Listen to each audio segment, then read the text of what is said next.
Okay. I have some. I have serial killer notes. You have professional phone notes. There's something. Is what I've they got are. nothing. Well, it's okay. This show doesn't need any preparation. No. But I have some. Oh, go ahead. Oh yeah, I was gonna say, you guys ready for the beeps? Are we recording? We are recording. We've been recording for a minute or two. Okay. Are you gonna start? Oh, here we go. Yell at me. 7, 6, 5, 4, 3. Oh, daddy! It's almost like, for some reason, it's not like. What's weird to me is that it's loud enough. Right. But for some reason, it has to be ahead of it, as if you won't hear this piercing noise. Yeah. That countdown. It Okay. has to warn you. There's no volume control, which really sucks. Oh, by the way, before we get too deep into anything else, and there's like no in for this, I want to give a shout out to Tori. Oh, yes. One Spelling? of our favorite. Oh, No. is she still alive? Tori Spelling? I'll look it up. Okay. One of our favorite baristas this morning asked us for like the name of the podcast so she could look it up. Nice. Yeah. It was very So that'll be fun. Shout out to her if she ever gets to episode 11. I'm very happy that I don't have to experience engaging with somebody in real life that has listened to my podcast, because I wouldn't be able to bring myself to go in because of the things that I say. I'm not trying to put it on you, Yeah. okay? I mean, you do your orange, I did Thing. have that thought. but I don't know if I could do I it. do my orange thing. I like Your experience in orange. You and your little orange thing. The Tori the barista. Yeah. Awesome. Yeah. Also, Tori I've heard Spelling. lots of great things about Tori the barista. Very nice person. Yes. Yeah. Is what I've She heard. is. Yeah. She's very nice. Yes. Tori Spelling is not alive? No, is alive. Oh. Yeah. Tori Spelling is alive. Tori's dead. Our barista has passed Tori's away. Dead is a great horror movie that what's his name? That was Key and Peele, but what's Jordan Peele? Jordan Peele. Yeah. Is a really great horror movie Yeah. director. He would direct Tori's Dead. Oh, that's true. He would be a great director and producer on that. It sounds like a name of a movie. Yeah. So It does. Okay. So, all right, listen. Do you remember 19? Cats. Oh my God, these are cat. Stickers. These are tiny cat stickers. This is freaking amazing. You're not handing this to me. You're just showing it to me. I'm not giving it to you, but That's- if you want some, you can totally have some because I will never use all of them. Can we like cut a tiny section? Absolutely. Okay. I was gonna say, you want to put Absolutely. one on your kickstand? I would love to put these in as many places as humanly possible. Okay, I'll get some It scissors fell later. out of my That's my amazing. sketchbook, and I was like, "Oh my god, I have to share." It's amazing. By the way, everybody, welcome to the Roasto, Welcome. episode 11. Good morning. Thank you for listening. Yes, Good wonderful evening. morning. This is now payback. I'm getting to interrupt Darkosto every time now. Great. So, do you remember 1996? Were you alive in 1996? Yes. Cool. Okay. Let's We get were started. we were both 4 I was years leaving old. Michigan. Okay. I was I stuck do in remember Texas. that actually. As a tiny little baby, or We were both born in 92 so? Okay. So So- you didn't experience 1996 in the same way that you the did. same way that Not I quite did, so even though I'm actively. 25. So that means I was born Yeah. in 1995. Yeah. Yeah. Right. So You had I experienced a very different- crazy neurons because just I was going on. Yes. Yeah. So this is back in when movies were just amazing. Clearly. Oh yeah. Okay. 90s movies were the shiz. Right. Let's talk about Broken Arrow. Broken Arrow. I Oh watched my God. this movie last night. Oh my again, God. Oh, boy. Because I wanted to talk about it. Oh. I wanted to experience it again. Hold on. Something that will make you very, very happy. Mm-hmm. Okay. So, first of all, I realized that I've been watching Giant Bomb for many years now. Wait, wrong one. Not Red Giant Letter Bomb. Media. Red Oh, Letter Media, yeah. I was like Giant Bomb. I'm like, I don't. I Yes. also went back to Giant Bomb because Okay. they also have some I great don't know stuff. Giant Bomb. Giant Bomb is pretty great. But anyway, so I think in 2013, Red Letter Media started doing Best of the Worst for the first time. Yeah. I've slowly been introducing Jack to it. oh my God, it's amazing. Oh, It is. It's so fantastic.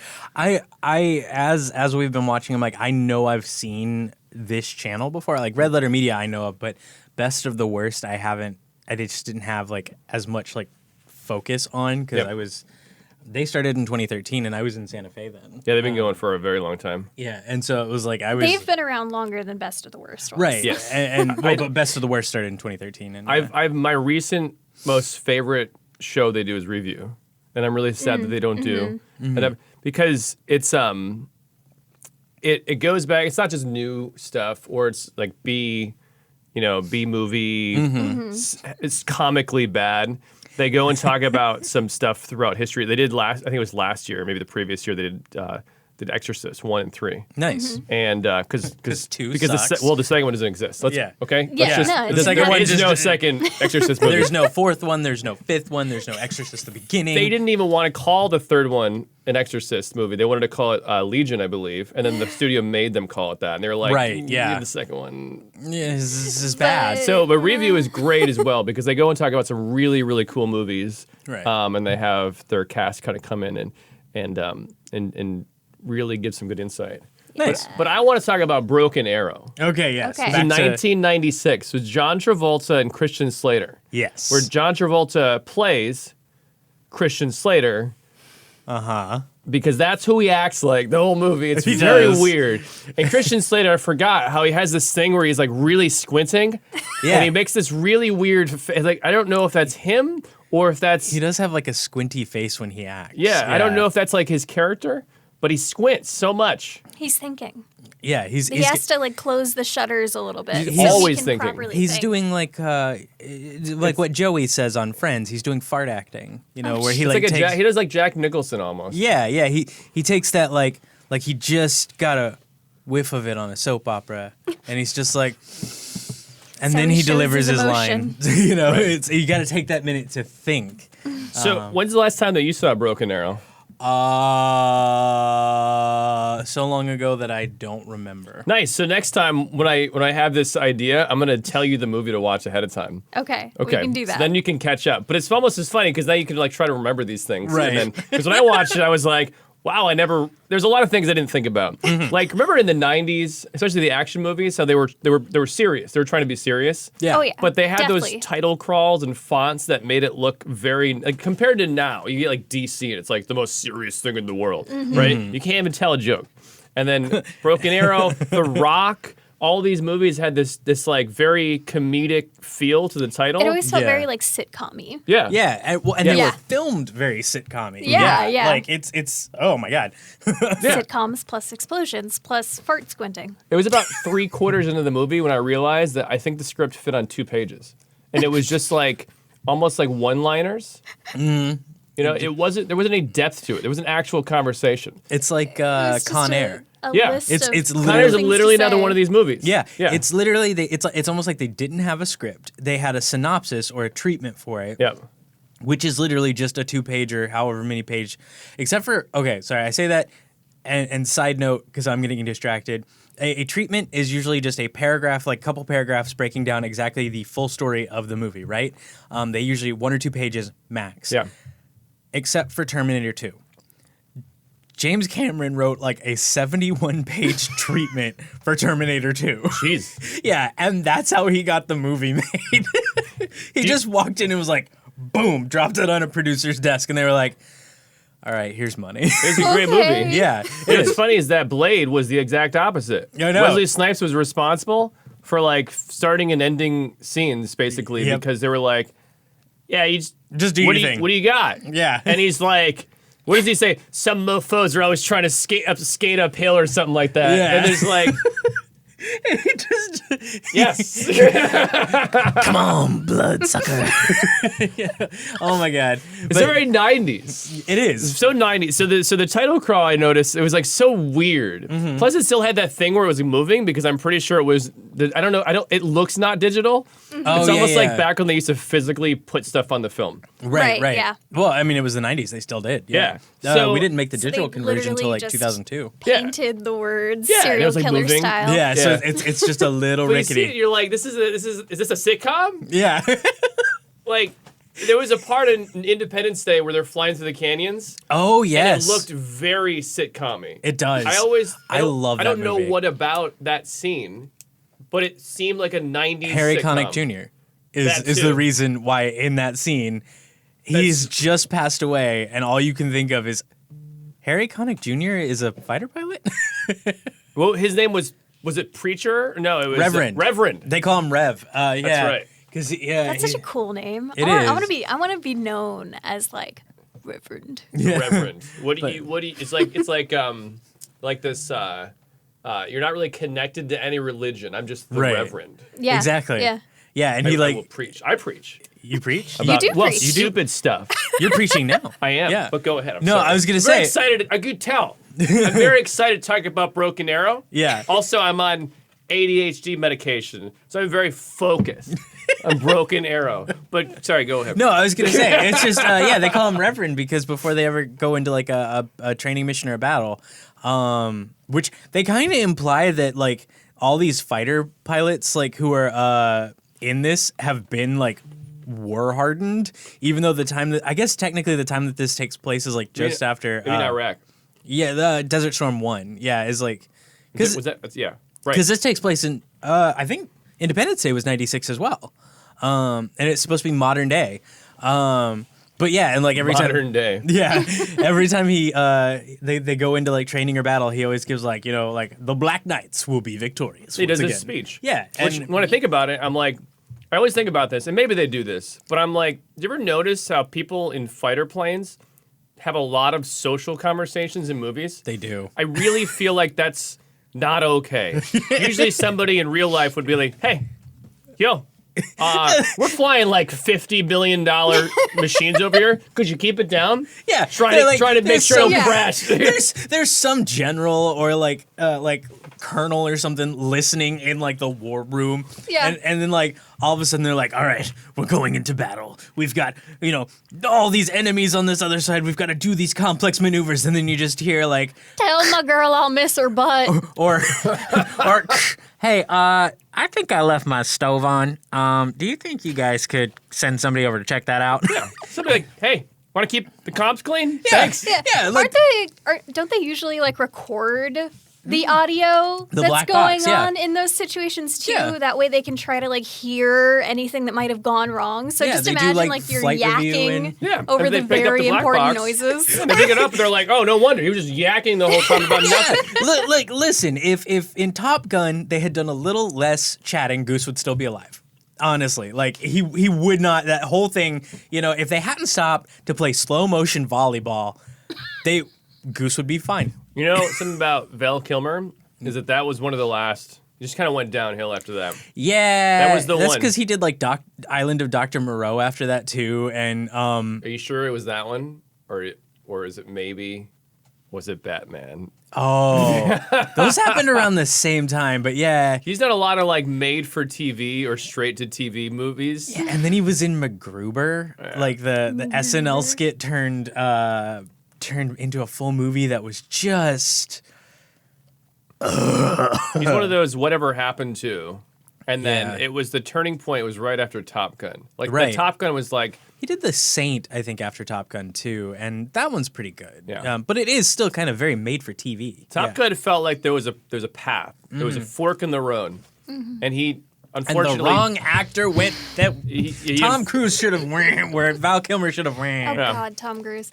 I have a thought actually. I would love to look up what the future of like what would have been like today, like 2020 or like 2021 or 2023 or whatever in older movies. I want to find a bunch of movies that like have that like in the future Oh, 2022. you mean like we're Independence Day resurgence. Yeah. or, They did that. Yeah. That's true, and bad. That's why I was thinking of it. I want to find a bunch of movies that do that and look Escape at from those New York scenes. did that. 1997. Yes. Oh my God. They I love that walled off movie. New York City. Yeah, they did. I love and then that they walled movie. off L.A. No, they, Hey, no, they fell. kinda- Oh, fell off. Yeah. New York is kind of walled off right now. Oh. Do you think that's it? It's just really 13 years or no, 23 years too late. Yeah, we're becoming Escape from New York. Did you ever wonder how millions of people that got walled off and Escape from New York, nobody was just like, hey, Maybe let's just not. climb the wall. Yeah. Because it wasn't that tall, by the way. It really wasn't. It Weren't was. there a bunch of like manned guns and Yeah, but there's such? how many millions of people are in there? In Also, New did they York. evacuate everybody first, or like, hey, you got to leave your homes? Yeah. I mean, I feel like it would be hey, get out now because you've got like a week.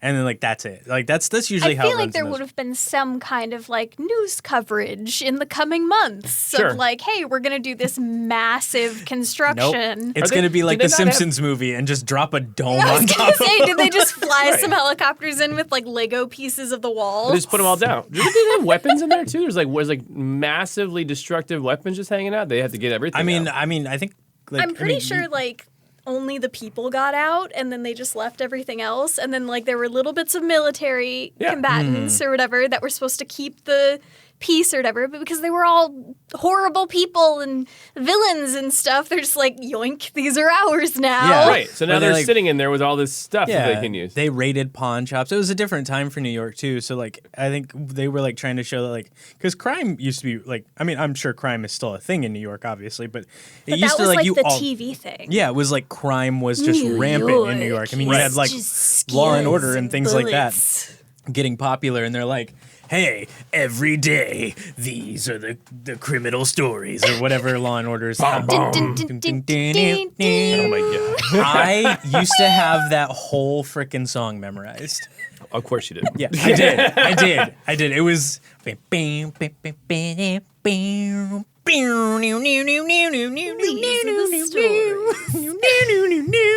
Yeah. You know what I liked about is that every time I think Ice-T's job was to be the guy that whenever they said something along the lines of this guy was downloading all these bad movies and doing all this stuff, and Ice-T's like, whoa, what? Like he didn't understand from years of doing this that this is something that people do. Yeah. And he's Yeah. always surprised at what his job is basically exposing these people to be these terrible criminals. I have to wonder if part of that was like, so like when actors are doing their thing. I think it was connections so that people understand, like, you're supposed to feel like this is atrocious. Right. And his yeah, job so is to- like people will like kind of add in like the, you know, like you've just got the line of like there she is, but like actors have that freedom to add like O's and various exclamations, and that was his exclamation But the of problem- like what? The problem is, though, it was like that guy on his first day at the job, but he's Yeah. been Every there for day. years. Yeah. You know, like one guy always sees like the body and gets sick. It's like Yeah. that's Ice-T with being really He's been disturbed. on their show forever. And he's just like, "What? They did what now?" And you're like, "Dude, you've been like, not. You should have feelings, but you Yeah. act like you've not experienced these He's like- criminals doing this stuff." It's like the two ends of the spectrum. It's like Ice-T is where you shouldn't be, but you also shouldn't be like the like lead desensitized. Yeah, like the lead actor of CSI Miami, who every time he sees a dead body is like, well, looks like this guy just puts his sunglasses on, blown away. You know, actually, it's funny. Who was it? that You goes- shouldn't be that either. You Does actually. he actually do that? I thought that was just like an over. No, like they like, that was a- exaggerated it. For That the was just a memes. theme.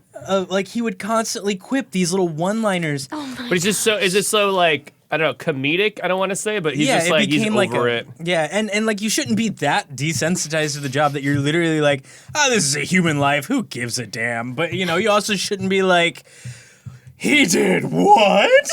So it's funny because you know the same kind of like feel was it George C. Scott in Exorcist 3, the cop. Yes. He was just over it. Yeah. And he was just done with everything, and he just like would look at a body, and he had years and years. He's just like, and he's just so angry at everything. Right? Yeah. So you have like the quip guy who's just trying to like put comedy to it. You have the person who's like, whoa, and then you have George C. Scott who's like, He's the gristle. just Just yeah, they're dead. Yep. All right. Bag 'em and tag 'em, boys. Just like look at his watch. Retirement's coming up pretty soon. I'm getting too old for I've this been stuff. retiring for the past 20 years. So, Broken Arrow Yes. starts off. If you don't know, I'm doing the thing that we just talked about for the audience, but I'm explaining it to you. Yeah, you are. You're our Ice-T. Yeah. Do it. So they're U.S. Air Force pilots, Right. and they start the movie off with them boxing. They hit each other in the head. Oh my god, I forgot. They're hitting each other in the head, and they're going to go fly multi-million-dollar Weapons of war. aircraft with nuclear weapons. They're punching each other in the head. That is not something that you can do in real life. That they can't allow that. Yeah, I mean, And Christian Slater gets bolted in the face like 1 billion times, and yet he doesn't have a concussion.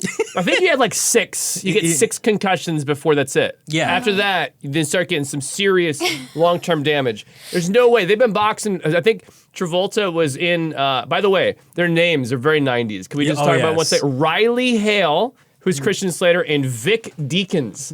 These are some of the most. It's almost as nine. It's funny because you talk about Red Letter Media. I just watched this thing. I was thinking about this. Is that what was the bad guy's name in Blade?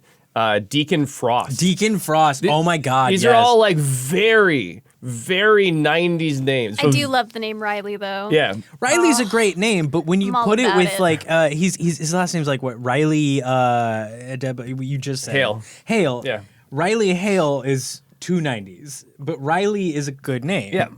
So yeah, Riley Hale and Vic Deakins, Christian Slater and John Travolta. Come on, Vic. I don't They know how to do really a Christian start Slater. laying the seeds of John Travolta having like this underlying evil. Right. You know, he's got these weird, like he's like has this like, control thing, and he keeps like because he overacts so much. He overacts smoking a cigarette. You can't see it because you're on a podcast, but he's just this thing. He's just like doing his hair. He's like and whipping. the way he Flares flicks and and flicks. flares his yeah. It was prepping him for Face Off so that he could play Nicolas Cage. Good By the Lord. way, have we talked about this on this podcast? About the thing where there were people, I'm not one of them, just to be clear. Okay. There are people that, and I need to go figure out where I heard this, that actually thought that John Travolta and Nicolas Cage were not just pretending to be the other person. In fact, they were actually the other person in makeup or disguise or Right. actually had surgery. So when that we John talked about Travolta Faced was, Off before you You mentioned you this. mentioned good. this. Yeah.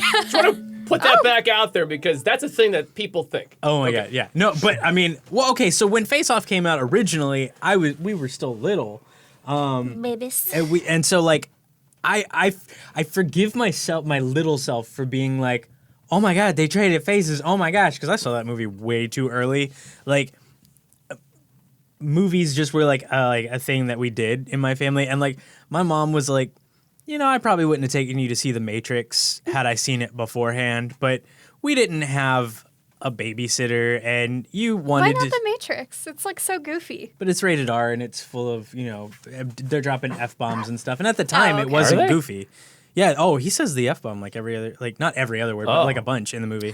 I don't remember any of those things. Yeah, I didn't Yeah. realize it was like rated the- R. The Yeah. violence and stuff and things. And so, and like, it was even like Lord of the Rings, like the violence in Lord of the Rings at first, like, because of when the first one came out. Did you guys But hear? other than that, I guess is it Amazon? Yes, is oh my working God. on a Lord of the Rings with television. nude scenes. It's like That's previous. what I was gonna say. They're prior. like, I've yes, heard that they were very boobies. specific about what time period they could be in. They cannot go into anything that is in the Lord of the Rings time it has period. to be all, I think it has to be They don't wanna before The mess with the Hobbit, canon. right? I think that's like the third age or something. I can't remember this. There's like that's a Yeah, 'cause I think I the third age or something. But the- they yeah, have the to do war- something way previous to that, like It's based on the Silmarillion.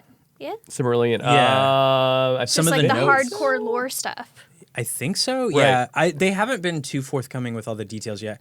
But I think you're right. The But third age, boobies. yeah, the third age started with the battle at Mordor where they defeated. where they were gonna destroy the ring the first time, Yeah, and I think that's what started the third and the age. guy's like, "Hey, no. you should put that in there," and the guy's like, "No." this dude just like easily. Okay. It's a dude and an elf. Right. And elves are known to be stronger than men. Why didn't the whole thing could have been stopped if he had just gone, you know what? Screw this guy, and just taken him and thrown him in the You just roundhouse kicked him into the Or volcano, just like go Terminator up- 2 style. pick him Well, up he by didn't the really do that. scruff, pick him up by the scruff of his neck, grab the ring, like just yoink the ring out of his hand and go, boing, Right. done. He walked. Does he walk by him? He's got a sword. Just cut his arm off. Throw it in there. Yeah, he doesn't like walk by like what is Hugo Weaving's character in the Lord of the Rings? I'm gonna kick myself for His character's name? Yeah, He lives in he lives Roland. No, hold on. It's Rivendell. No, Rivendell's where they live. Right, It and is. then his name is I'll find it. Arwen. Nope. No, that's Arwen. Yeah, that's Arwen is Liv Tyler. Yeah, his daughter. He is. I want to say it starts with an E. Oh my God! Anybody who like listens to us that is like a huge like Lord of the Rings fan is gonna be kicking us. Everybody is billed ahead of him, by the way. So hold on a second. He's got such a small part, even though it's so like crucial. And Viggo Mortensen is a great name, by the way. Sorry, it's very, very often. Elrond. Elrond. I was close. Okay, yeah. Almond. His name is Almond. His name is. Yes, we'll call him Almond from now on. But yeah, like Almond's like sitting there at like this like precarious ledge that like it's an active volcano. It's gonna rumble a little bit. Yeah. If he doesn't have his balance right, which he's been battling for like a full day, of course, he's gonna be a little wobbly. All the volcano has to do is wobble, and then he's going Gollum down in. You're saying this because like he has to have an excuse as to why the guy didn't come out. Yeah, like I asked him about the ring. He said no, so I just pushed him. Yeah, exactly. What do you do about it? Like, and then like the guy's just standing a couple of feet behind him, and I was like, no, and he turns away.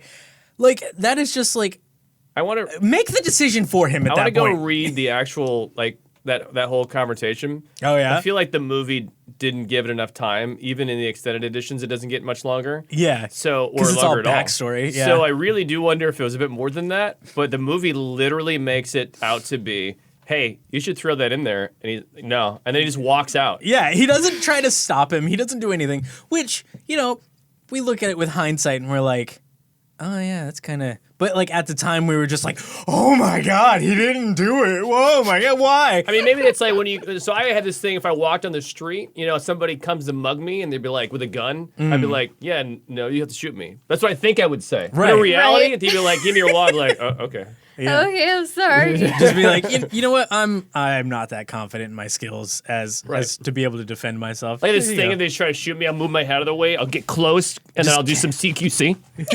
Just catch the bullet in your teeth. Yeah, right. I've had conversations with my friends where they are like dead convinced that I would just, if I were ever to have someone attempt to mug me, I would just end up giving them like a mom talk. Really just trying to like explain to them where they went wrong and why they're being bad. I'd be like, are you okay? Like, no, really, like, just here, you can have my wallet, but like, are you okay? Right, like, listen. How did you get here? There's clearly a path that you've taken to point a gun in my face. Yeah, can I help you? Yeah, can we do something about this? Can and I then they take you to, crying like, while a- they explain to you. You're gonna be you're gonna be the bishop or whatever in Les Mis, who's like, here, take these silver candlesticks and become a better person. And the person's just gonna go on this like Jean Valjean story where he's running from the law but trying to be a good person, Right. and adopts this little street urchin. And it's all gonna be because of you. And then at the end of his life, you're gonna be standing there in the church, ready to welcome him into heaven. That's That movie. Yeah, and I always did feel bad because like he was trying to be a better person, and then he just kept getting He kept like getting his past, screwed. Yeah. his past kept coming to haunt him, and it's like, dude, come on. Come on! He stole a loaf of bread to feed other people. Yeah. That's his crime. I'm sorry. There are bigger things to worry about. I know it's supposed to be Revolution France, like pre-Revolution France, before they went all slap happy with the guillotine or whatever and just let the heads roll while some lady ate cake. But the good days. But and resources were scarce. But it's the same problem in Aladdin. He has to steal to eat.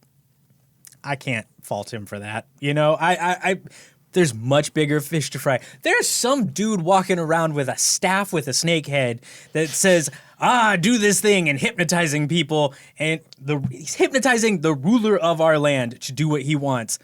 I'm gonna take that guy out first. Aladdin discourse. What if Aladdin just got a job? No, see, he doesn't have 6 years experience for an entry-level position, so he can't get one. He doesn't have the 8 years of coding experience for a language that's only existed for 2. Exactly. Yeah, he can't translate. They're still making up words. They're Makes like, sense. what is this little like trinket? A goober. So finally, but he did get a job though, and then he got screwed. He got a job, and then Jafar came back. He got a job of Well, actually, it was his buddy, his little monkey buddy that actually ruined it for him. Oh yeah. Abu. Yeah, and oh my God, can we just talk for half a second? We need to get back to Broken Arrow. Sorry, can we talk for half a second about the direct to VHS Aladdin sequel, Return of Jafar? Return of Jafar, No. and how bad Jafar's henchman's name is? No, I don't remember this. I just remember that. I don't think the genie was the same. No, he wasn't. We He was. rewatched this We recently. did. We rewatched all 3 of them. Oh, on purpose? Yeah, because I hadn't seen the live action one, and we ended up watching that one Oh, too. that's right. I totally forgot that existed. Yep. It's there's a live Guy action. Ritchie film too, which makes no sense at all. I'm sorry, Guy Ritchie needs to stick to crime movies. That is what he is good at. I hate it because some of it was okay. Some of it, yes. It but wasn't horrible in some places, and because then Guy where Ritchie's it was a competent horrible, director. but then where it was horrible, Jasmine singing her solo, her song is Oh boy. so bad. What's his henchman's name, by the way? okay. Yes. Okay, The fake Arabian name. Oh, played by Jason Alexander of Seinfeld fame. Abyss Small. what? Abyss Small. Was he? It's a just person? abysmal, but stretched Was out. he a person or was he an animal? He was a person. Okay. He's this short, dumpy little criminal. Was there who- like the henchman in every? Yeah, thing? who finds Jafar's lamp, and I like how I made the rubbing motion for Yeah. the lamp. You're rubbing the lamp right Yeah. now. Just like a rotten little Like lazy, greedy Who like fat guy Wow. with who giant bags under his eyes, and the really horrible stereotypical- teeth. Yeah. And Jason Alexander's doing the voice, and It's a good Danny DeVito role. yeah. But he was too busy doing the much better, more Hercules? critically acclaimed Hercules. Yeah, Yes, that's what I was thinking of because Yeah. he does play he a plays Phil. shorter. Aren't like they doing a live action Hercules? They are, but I actually have hope for that one. When you said that, when you pointed at me, I thought you said, "Aren't you doing a live action?" Are you I'm doing- currently This- working on my own. This just in, Darkosto is playing the role I mean, I'd kind of of like to see that. Adonis in Hercules. I would love to see what you would do with that source material. Yes, I would. We should do our own version of Hercules now. God. You like can just play in her. this, we should do it. Just the 3 of us. Yeah. In the studio, dividing Playing the every characters role. up. Yeah. The only role that I would like to play, like I would ask for is I really want to play Pain. One of the little T-Pain? No, yeah, I'll do a T-Pain impersonation for Pain and Panic. Hades' henchman. His Yeah. little God, you just want to do the voices. I do. I really do. Coming your most lugubriousness. Except that's Yoda? that's Pain, yeah. Pain is the short little fat one, and Panic is the skinny little blue one. And I haven't seen this movie in forever. I know, but I've yeah. forgotten all of this. Pain and Panic. So, Broken Arrow. mind you, you can take some of these actors that are, they have the whole war room officers and generals coming together. You can take that scene from any of these movies and switch them out, and you won't know the difference because That's true. Yeah. every time Red Foreman is an Oh, yeah. officer general. Yeah, he's in that. Carmen Argenziano Yes. and Yeah, Daniel Von Bargen. Daniel Von Bargen. These are the, in case you don't remember who these people are. Daniel Von Bargen is the Oh, bargainer. and Delroy Lindo. Delroy Lindo. Oh my God, that's an awesome name. So Red Foreman, we all know. Yes. It's not his real name, clearly. But it is. His real name is what? Kurtwood Smith. Is he still alive? For some reason, I feel like Kurtwood Smith passed away a couple of years ago. I don't think so. But he's the Secretary of Defense. Right. Oh, he is alive. Oh, he is I alive. think so. Okay. Daniel Von Bargen? Bargen is this guy. Oh, my bad. He is That guy. Oh, God, Oh yeah, he's like a prominent character actor. Every officer or general in every movie that has one, he's in it. Mm-hmm. And then you have your the other guy who's also like they have these like 3 or 4 dudes who are literally the officer for every movie. Every movie, yeah. You can just take these scenes, you can move them all over. It doesn't matter. And you always have the young, wearing a suit and tie dude who's just like, hey, military dudes, what if we don't do it the way? What if we don't cover things up? What if we do it and tell the truth? Or what if we? You can't handle the truth. Oh my God! So Please recall that my mic is on the table that you are destroying right now. Yes. So they always. I think they had this in executive decision too. There was like the young.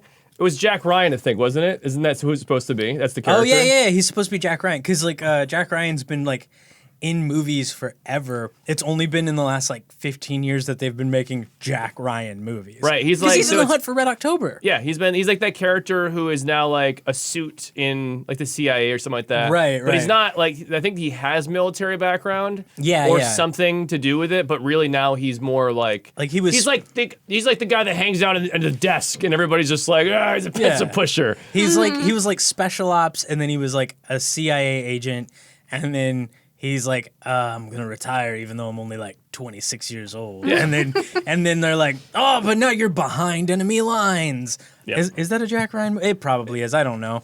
Yeah, probably. It's like every movie. Every technically movie. He's behind enemy lines and like Hunt for October. Yeah, and those other stuff. So there's always that baby-faced suit-wearing dude who has the exact opposite reaction to how you should handle it than the military guys. Right. And then they for some reason. They send him there. Mm-hmm. They have phones. He doesn't physically do anything. He could just say, do this over the phone. Right. But they have to send someone, otherwise there's no movie. They got to send him over in a helicopter, in a plane, and on the way, the baby-faced young guy who is played by Frank Whaley is literally uncovering the plot because they're faxing him like the because in the movie.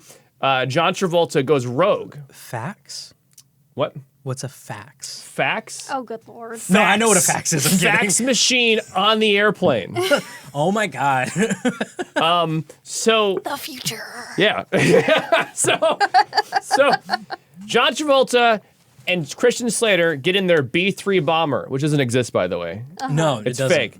I had to look this up, by the way, for the whole B-2 bomber, because it's a B-2 bomber just retrofitted with these huge like engine exhaust things on the top. Which when I looked at it, I don't know anything about planes, but I feel like the additions they made to their fake stealth bomber were the things that they had taken off stealth planes because it doesn't make it stealthy. It doesn't, no. Because the aerodynamic, there's literally, so it's like almost flat, right? Except for the cockpit comes up. Yeah. But it's very flat and it's very sleek, and the way that they kind of like pull and they have the engine set up, everything is supposed to run colder. And it's supposed to run silent as possible. Very quiet and all that. Yeah. But theirs had these huge, like overarching engines. You know, like when people soup up their old cars and they have the huge engine sticking out the hood? It's like a transformer got drunk and like half transformed. Yeah. So they're flying this stealth thing, which and then when they're flying because they're doing a training exercise and they're carrying live nuclear bombs because they want to see if they can track them. So that's the training exercise. They give them 2 bombs and they say, go fly in the middle of nowhere so we can see if we can detect you. Right. And then they hit a button is stealth mode. And I had to stop for a second because I was like, I don't think that's how that works. I think it's because you know how stealth, and this is very, very simplifying it. Do you know how stealth airplanes work? Yeah, for the most part. Right. Yeah. So you're supposed to say no so I can explain to the audience. No, I don't know. I mean, I don't know. I'm confused. Tell me. Why do you know this? This is a thing that not everybody knows. It's not. Yeah. Okay, so it's not just the aerodynamics, but that's one thing that helps. It's a key component. Not have the ability to detect the disturbances and whatnot. They also run a little colder because of the way the engines and everything work, but they also have a coating. It's like a stealth coating. And what it does is it makes it so that if there is a radar that's detecting, it will either be absorbed or bounce in a way that kind of isn't able to be picked up. It like reflects rather than like bounces around or something like that. Right. So there's absorption and there's like a reflection and kind of like it kind of It bends the beam. something like that, Yeah. right? And they have to take very special care of this. Oh, yeah. It can if they have to put it in a climate controlled room so it doesn't get messed up. It's very sensitive. Yeah. And also they fly really low. That's the other thing. Oh yeah. They fly just high enough to not be spotted, but low enough that normal radar doesn't detect them. Yeah. So that's like those are the things that as long as you're doing these, that you should be stealth, right? But they Right. push a button, and it immediately. Now, mind you, listen to me. Okay, the airplane is running hot, Yeah. and they push a button, and the heat signature goes down almost instantly, and on the radar, just like gone. Just blip. Bye. And they're like, at first they're like, we got some heat signature or something like that, but then I think it goes away because it gets cold suddenly. But I'm like, what? I don't think that's how that works. Even though it's a fake airplane. There's a guy in the back, like there's like a hidden back seat, and he just like crawls up out of the top of the jet, ignoring the force Right. and stuff, and just starts throwing buckets of ice. Yeah, he's just like icing it down. Yeah. Either that or they just have like when they hit the button, like 100 fire extinguishers just go off at once and it's just like, psh, okay, we're cool. And then you blow that once and you're done. Yeah, exactly. Yeah, and it's great. It coats and sticks rather than just phoop with the air Yep. because they're moving so fast. Right, they were Even going- though they're slow, they're fast. They were going 800 miles an hour. right, which is Very fast. very fast. I was just like, what's a good thing to like compare that to? It's not a turtle, Jack. Mind you, I was going through 800 miles an hour is very fast in that I'm pretty sure that a sonic boom would happen, which might break your stealth. Yeah, little bit. Although just like a tiny bit. Although there is one jet, they retired it a while back. It is You talking about the one where the stealth bomber, one of the original stealth bomber, not the new triangle shaped one, but like the original like single. I think about the Concorde, maybe it's the Concorde. but that was a jet too. Yeah. For It's or it's a plane or whatever commercial kind of thing. oh yeah, no, but no, But you're it's talking a about a stealth one. yeah. I think it's like the I think it was B-21 stealth bomber or something like that. Yep. It's like it's a 2-person jet. Yeah. And it goes so fast it can break the sound barrier. And it like when it's on the ground, it's like a piece of junk. Right. Like it leaks. Yeah, they're very the stealth planes that I was reading up Yeah. this is again grossly oversimplifying because somebody's gonna be like, that's not how it actually works. Right, But but they're we're- very difficult to fly, and they're also like they seem like they're just about to fall apart. Yeah. That you have to have a computer that basically helps fly it for you because you Or would just a not be really able to do it. good pilot. Like No, because they actually have to have is it called fly-by-wire? yeah. They have to have the computer helping you out because you won't be able to do it all essentially. the micro, it's very yeah. difficult. But like, yeah, the original one that's retired, like on the ground, it's a piece of junk. But Yeah. when you get it up in the air, you're moving so fast that all the seals basically compress on each other. You're talking about the one that flies extremely high. And it's the way that the metals they kind of like they move and things like that. You're talking about the oh god, there was a band in high school that named themselves after this, and we used to play this song in my garage band. It's the song's called SR-71. SR-71, yes, I think. Is that what you're talking about? Or you're talking about a different one because that one SR-71 Blackbird. Yeah. Yes, that one had some weird thing where it would like it's like it moved or something changed physically or something. Like It's so scales. It's like so weird. It basically it's like on the ground because it's not moving. Yep. Everything's expanded. Yeah. And then when it starts moving at its designated speed, everything compresses and seals up, and it helps you break through the sound barrier. Right. And you're basically moving so fast that they can't detect you. And you're flying very, very high. Very too. high. Yeah. Like you're just Boom. So now in Broken Arrow, 800 miles an hour, like 100 feet off the ground, 100 yards off the ground. 100 feet off the ground, you could reach up and touch it off the top of a car. So John Travolta goes rogue.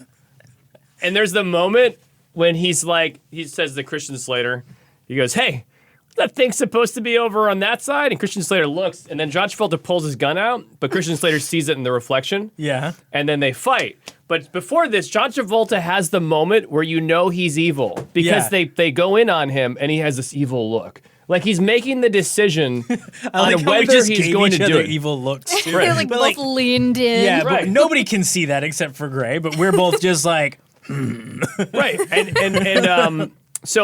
I did want to bring something up because their cockpit was huge. Oh, yeah. It was like the size of this room, which is... You could move around. You could very much so move around. So I looked this up. They don't have that large a cockpit, although normally they can have 3 people. Right. Pilot, co-pilot, and like a mission person. Or like but they're usually like sitting in each other's laps, essentially, it's right? It's close enough that you don't have a lot of space to stand up and you can't go back and make a cup of coffee and be like, hey, John, you want to have all these different things? Well, that's what happened. It's what it looks like in the movie. Right. They could have literally, if they got up and had a Matrix-style action scene, it could have happened in the size of this cockpit. I thought you were about to say anime fight, and I'm like, that would have worked too. But yes. Like going up in the air and like shooting laser. That could have all happened in this cockpit. But all inside a transformer. Did you know the B-2 bomber, the real one, has a toilet behind one of the seats? Did you know this? Man. Because they fly like 30, 40, 50-something hour missions. Right. So you have like a little bathroom. I would have thought but it's not a bathroom. You just I would have to... thought it would have been like an astronaut situation. Oh, they have like a suit thing? Yeah, where essentially they just have like tubes that they connect to their various bits. What happens when you have to bail out? You just I don't want a tube connected to me when I need to bail out of a plane. They don't stay connected to you. No. Okay, that's good. So like a lot of astronaut, like the way exactly. That's the point. It doesn't stay connected, and that's why I want things to be connected. That's what I'm saying. But, it's like the chairs in Idiocracy, where you could literally eat, watch TV, drink, and go to the bathroom all in your recliner. That's what you want. That's what it sounds like. So, did you just say Wally? Yeah. So, do you know what the actual toilet situation is in a B-2? You just get up and go behind stainless steel bowl. Bucket. It's a stainless steel bowl. It's essentially a bucket. Yeah. Oh, goodie. And then they you just literally get up behind the chair that the dude is in, and you're just like. You guys can't see it. You guys can't see it, but Darko just like pushed his chair in, and like. Pretended to just sit down and smiled at us. He like got lower than the table and just was like, "Hi guys." Right, he's back there. Well, the other guy can sleep too. By the way, they can sleep. It's so automated that they can sleep and whatnot. But anyway, so they're in the desert, flying 800 miles an hour. They don't have to go to the bathroom. But at one point, they take off their masks and they just start shooting back and forth. Not shooting, but like just talking, chatting back and forth. One of the things was literally about how... No, their guns are talking to each other. Right, that too. They're talking about how the one John Travolta doesn't like the general. And I'm like... there are so many people who are monitoring. But they took off their headsets. But it's like, okay, they take their headsets off. Headsets. But their headset's off, and it's literally like hanging from their chin. Like they can't pick this up. It's off. Right. It's off. It's technically, yes, it's off. Because we're in stealth mode, they can't hear us. Right, but the black box is recording everything. Definitely recording. So that's confidence then. If he's like, I'm so confident I can steal this plane or whatever because he was going to steal it, right? No. He was he was going to drop the nukes at the spot, bail out to say it was a crash. Yeah. But because of the fight, it made things a bit more complicated. Right. I have a question. Who looked at John Travolta and was like, bad guy? This guy... Clearly, they didn't see Battlefield Earth. I can say that much, okay? They haven't seen that movie. Because it didn't come John out yet. Travolta, I'm trying to think of a movie that he was a good bad guy. I don't think... He's like... I'm sorry, but he's one of the worst bad guys I've ever watched. I mean, Pulp Fiction. Tries to be... He's not a bad guy. They're all bad people in that movie. I mean, he's a bad person. He's a bad person, He's but not a he's good like villain. a goofball that talks about mayonnaise on his burgers and like look at Yeah. They're bad guys, but they're not a villain. There's a difference. Yeah, okay, think, yeah, right? they're the bad guys that you can connect with. That's yeah. Yeah, they're more They're like regular they're just people. doing their jobs, and they Right. just happen to have a job where they kill people. Imagine relating to John Travolta. Like on a truly deeply personal level, like that guy gets me. I mean, come on, Darkosto, you know you and I could hang out. It's so weird. He does. You should learn the accent that he does in Broken Arrow, because it's like this mix of overacting. There's like some Southern in there, and he just keeps doing this thing where he's like Stroking his stroking his face, like he's trying to figure out this plan.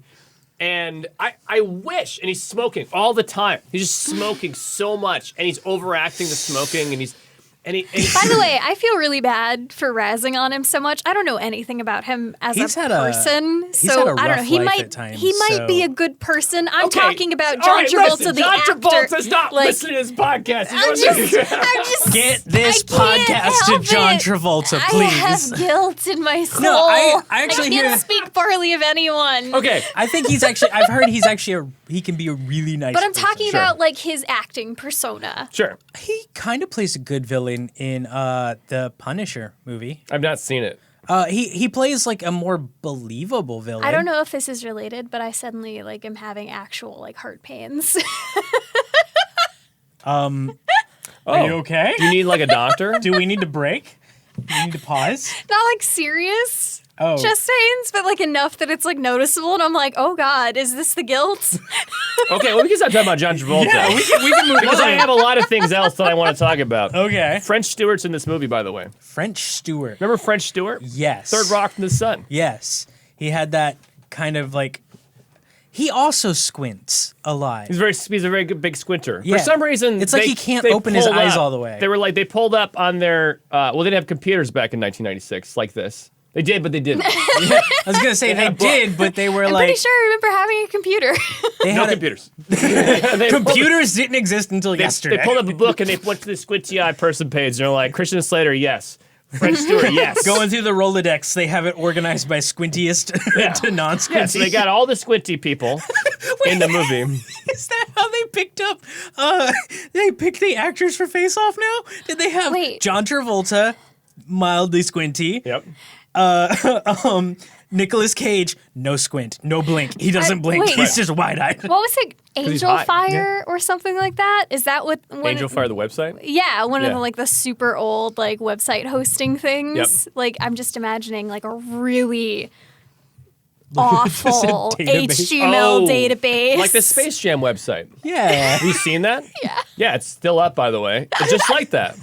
Yeah, the old school GeoCities, Angel Yes, Fire. that was the Yeah. other one I was Yep, thinking of. yep, that kind of thing. So they had squinty-eyed actors. Uh-huh. They're like, yes, those ones. We want the squintiest of the squinty. Yeah. There Eventually, were like pictures on the website, but none of the pictures would load because they were like the wrong size. Yep. and it was pre-broadband, so it was all dial-up. Just so went line by line. yeah, it's like I said this on the stream the other day, but like I love that line from the IT crowd where Roy's just sitting there like there's for some reason the internet it's gone down in the building and he goes, "Oh wow, you remember the internet at this speed? Up all night, you'd see 8 women." It always cracks me up because like Chris O'Dowd's delivery is just perfect, and his character is just like it encapsulates his character like right then and there because he's a lech, you know. Right. So John Travolta. John Travolta, we've been having a chat about how I can get better at improv, and that was a conversation that I could not actually turn into what I wanted to say, so I just kind of had to stop, And reset. New scene. Yep. So he drops the nukes so they can retrieve them. Mm-hmm. And But they don't go off when they hit the ground. they don't go off. They're set up so that they have to be enabled. Oh, they're not and armed. They're not armed, but they are able to be armed they can apparently withstand being in like a fire for hours. They're very resilient, so that they can't just get nukes dropped. are, yeah, right. from so, what I understand. And it was funny because Red Foreman Not at that one I point in the know movie much about goes, oh, sorry, I didn't mean to talk about No. I was just like slightly commenting. I was like, I should probably say I don't actually know that much about nukes, but like what I know that's in fine. movies. You know? Well, that's fine because the people in the movie, the generals, didn't either. Because Red Foreman has a moment where I would assume it's a connection to the audience, where it's Right. like, nobody else has codes for these things, right? Like, not even the pilots. Like, you're the Secretary of Defense. You would should know that. this. He's asking who has these. Like, the president has a code. Who has a code? Isn't 96 also the year that Clinton lost the football? You know, I don't know about that. Yeah. Really? There's a whole thing. Bill Clinton lost the football. Just put it down somewhere, like the Stanley Cup and the taxi back in the day? Guess, yeah. Like, left in a taxi. By the way, for anybody who doesn't know what the Yeah, football is, I don't know what's the happening. football is basically the nuclear launch codes. It's a suitcase that That- you can go from anywhere and launch nuclear Yeah, weapons from anywhere. the Secret Service carries it. That's a good Whenever thing they- to have. Wherever the president Whenever the goes. president goes, not there is a believing person- myself. yeah. Yeah, a person with like a Secret Service agent who carries it, and then like Bill Clinton and his team just lost it. Dude, imagine being that poor Secret Service agent. Not anymore. I don't think it was the Secret Service agent's fault, but like, you know, and it probably wasn't that he actually lost it. He probably was just like, hey man, can I see that? While he was on Air Force One or whatever, he's like, can I just play around? You know, I'm not gonna put anything in, but He's like can I wanted just to play some like Pong on it or something. yeah, man, I just wanna, you know, sit there and Minesweeper. I wanna play. Minesweeper on the nuclear football. Hey man, you wanna play Battleship? This thing's set up the right way, you know. It's like war games. Yeah, it's like the movie War Games, but with with football. Do you want to play geothermal nuclear war? Like global thermonuclear war. Yeah, thing, it was right? War Games, yeah. But yeah, apparently Bill Clinton just lost it. You know, as if you didn't need a reason to think, you know, Bill Clinton, not that great of a guy. Like, you know, you hear all these things about him, you know. Not to get political. No, to get political or anything. I'm removing all the political stuff aside, just as a person, maybe not the smartest, you know? How do you lose something that important? Like, I get misplacing my keys. I've even been known to have my glasses on my head and go, hey, where are my glasses? I can't see. Sure. You know? But I think if I was tasked with carrying something that could destroy the world, To be fair, the more important something is, the more scattered my brain gets. So you're saying maybe they weren't like really mentally prepared for the responsibility of destroying the world. He's just like, oh my god. He's very overloaded. Oh my god. I'm trying to get NAFTA together. I'm trying to do all these things. I don't got time for football, man. So Go Broncos. Your voices hurt me. Why? Because they're decent, or because? Wow, that's exactly what it is. It's they're so good, I'm blown away. No. Like it's because you can hear that person and you're like, I don't want to be near them, or because they're bad. Let me finish. I definitely don't Sound think really that I don't full want to of be near you. I don't know what you're talking about. Speaking of not being near things, nuclear weapons get dropped off this B-3 bomber. Good segue. Now, here's what you have to do to Okay. arm them. They pull off the casing. They pull off these little pieces of metal, and there's now a keypad and a little digital screen. Is the yeah. password? Is there a countdown to clock? Yeah, there is. Okay. There's a literal countdown clock, and it's 30 minutes at some point. I don't. So I never understood this, and maybe it's me. I assume, so in the end of the movie, they have to install a remote connection so he can have a remote to control the nuke. Right. Which means there is no remote connection until it's set up in the end of the movie. Right. Now, if they were going to war, do they set the timer up on beforehand and put them on the plane and say, you better get there before 30 minutes. 30 minutes. You got 30 minutes. Right. 30 minutes or it's free. Because because my mind always wanted to know, did somebody have to go back there? Because they're in like the payload, the thing that Right. spins around and goes dry. So I don't think they have access to this. I mean, they do have a ridiculously huge cockpit. Maybe there's like a freaking like apartment back there. Yeah, So- in those Mini movies, fridge apartment. Yeah. in these movies, there's always a way to get to the payload and Right. like arm it. But they have, what do they got to take off this stuff and arm it? Because there's no way to do it. Right. So how do these missiles, how do they work? How do you get them? So they have them, they drop them, and then Christian Slater finds one of them and he pulls it off, he's trying to disable it. And then he's like, he has his female co-star Samantha Mathis, who is like, she's the park ranger. So she's the person who knows the area, basically. But she's like the love interest, but she's not really. And they don't ever actually have. They hug, and they do this like at the end.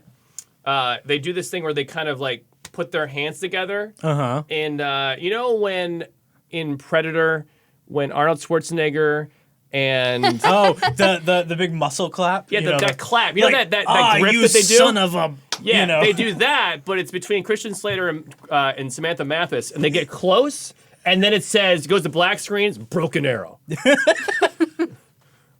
They said the title in the movie. Well, they do say it, because then when they discover that the bombs are dropped, and they realize that in the wreckage, because they bail out, they realize they're gone. The guy's like, we got a broken arrow. That's not what broken arrow Scene. means.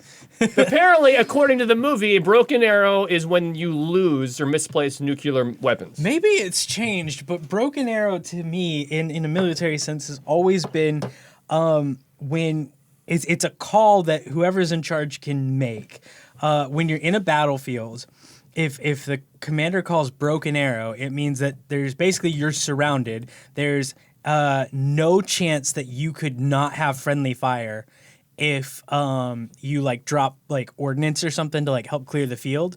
Like basically it's like a last call situation. Like you like call broken arrow if you're basically overrun. Google says that you're wrong. Oh yeah? I mean that could be Maybe it is. I don't know. I was wondering about this too. Yeah, no. But it is say that that's the situation. I didn't realize it's the situation that actually. Yeah, it's a real military situation. Yeah, I do but know that. it's like the last resort is what Yeah. you've heard it as. Yeah. Whereas, so this apparently is a real thing. It's like the broken arrow is. Maybe it's I think changed. it I actually don't know. happened too, like before, like a long time ago. I mean, it wouldn't They surprise me with misplaced them. you know. It was like the Cold War. Yeah. This happened. So, but on the airplane, the young Jack Ryan babyface guy is Yeah. like, I don't know what I should be more scared of, that we've lost nuclear weapons, or that it happens so often there's a term for it. Yeah, I mean that's true. That is very true. It was pretty on the head. So it's on the nose, but yeah. So Christian Slater's in with Samantha Mathis. They they got a hold of them in a truck, and they drove to a mine where they had prepped. The bad guys prepped. You're right. So he wants to shut it down. Okay. So he opens it up, takes the thing off, starts putting it. He's like, when you're a pilot, you have to know how to disable them if possible. So she's like Every freaking pilot out. has to know how to disarm a nuclear bomb. That's what he said in his movie pilot fake bomber situation. Except it's Christian Slater, so he'd be like, every pilot needs to know how to do this. Yeah. See, you're doing a really good Christian Slater, Jack Nicholson impression. It's great. Yeah, I'm not good at Slater or Nicholson, so. But no, it's funny because it's Christian Slater impersonating Jack Nicholson. yeah. There we go. So he goes. If you type in the code wrong 3 times, it'll basically make it dead. It'll be dead. What? Yeah, apparently it's like your phone when you type in the lock thing 3 Yeah, times. it It's like locks you it can't out. access your phone for 30 minutes. I mean, I guess that's a good failsafe, but 3 times? I mean, technically, if you're ever going to be doing this, you should get it right the first time. Actually, Twice at the most. Yeah, But the like- buttons are pretty like I big. could- like, the you know- buttons are huge. But You know, it's like the 2 guys who every time you see them like getting ready to launch the nukes, like from their like Kansas silo or whatever, you have the the 2 keys. guys with the keys. Yeah. Like I could get, it's hard to turn those things in unison. I'm sure like there's been one time or another where they're like, okay, 3, 2, 1. Oops, sorry, I was a little late. You know, like once or I did twice. wonder if they had to be exact. Yeah, like once or twice, but 3 times. By the second time, given the gravity of the situation, you would think. I mean, dang, they probably practice though. They do. I've had enough video games where you had to push the button at the exact same time with your co-op partner, and I couldn't do it. It takes 3 times. Yeah. But no, you practice I that. have a copy of the VR game. Oh God, what is it? I forgot what it's called. But basically, you have to defuse a bomb with your friends, and it's a VR game. Don't talk. Keep talking, and nobody explodes. Yes. Yeah. I have that game. We need to play it someday. I have a really funny. So we do integration in my stream. Right. We did integration with that game. Oh, If right. you're familiar with Keep Talking, Nobody Explodes, or maybe you're not, it's you have a bomb on a table. One person is responsible for going through the modules and diffusing it, while the other person goes through the manual, and you give them hints.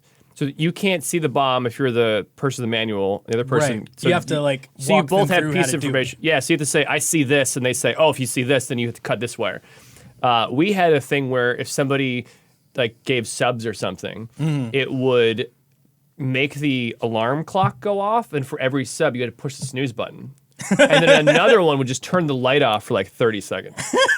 So you're just like, ah! Right, you're like freaking out because there's a bomb about to go off. You're like, I just blue wire. And meanwhile, it's like, and you're like, Blue wire. I can't see the wires. right.